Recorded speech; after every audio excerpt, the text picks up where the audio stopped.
know there are people out there that are, messing with the system, and they're, saying that they're in pain when they're not, so they can get medication and sell Medicaid. Like, it happens, but it's unfair for the patients who are really dealing with things, and they're the ones that are forced to suffer for other people's misuse and wrong actions. For me personally, I deal with a lot of pleurisy in the lungs, which is the rubbing of the chest wall. For me, it feels like I'm being stabbed.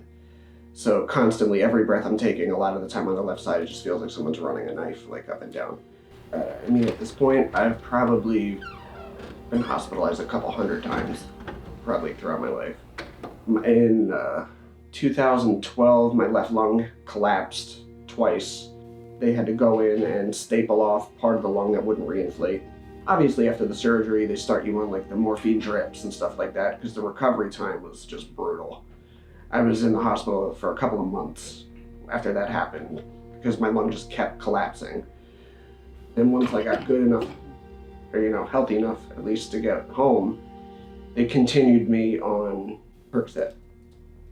Yeah, so that's the medication that I was on since my lung had collapsed, and that was what, they kept me on for 8 years. I never wanted to be on the drugs to begin with, but they felt it was necessary for me to be on them, and I was just listening to doctor advice. And just one day it just seemed like, with all these changes with the CDC and everything, I know a lot of these doctors are definitely under close watch now, and I don't know if something had happened or something had affected his practice in some way, but one day I showed up for an appointment and he just said, "Look, I'm not comfortable treating a CF patient anymore." And I asked, "Well, what am I supposed to do? Like, if I gotta, you're a doctor, if you want me to detox, you're gonna have to help me do so.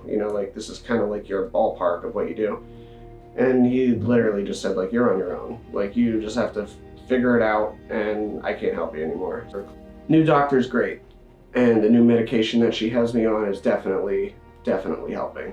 Yeah, I explained everything that was going on and how I'd been on these, pills for a very long time, and she said, "It's time that you get off of them," and I couldn't agree more. I was ready for it. I was scared, but I was definitely ready, to try something different, because I was tired of how tired I was feeling, tired of just being lethargic. My appetite sucked. Everything was just, not working how it should have been. To the average person, you look at me and you're like, "Oh, he's, totally cool, he's normal, whatever." But I have a laundry list of, things I've been through, and sometimes it's not always what meets the eye. It's hard because people like me, there are illnesses like mine where, on the outside things may appear fine, and internally things are kind of messed up, and a lot of the time doctors are very dismissive of that, and they just figure, "Oh, well, you look good on the outside, you're getting around fine, you live fairly normal, what are you, hooting and hollering on about how, how much pain you're in," and it doesn't add up. It doesn't look like you're in pain, but some people, hide it really well. I've learned to hide it really well for 27 years. I got a poker face better than anybody. In general, I think that there's been a gross over-application of the CDC guidelines to the point where people are just getting dropped like hot potatoes. I think that's an extreme reaction. That's not what the CDC guidelines were meant to achieve. However, I do think there's been some advantages in the CDC guidelines.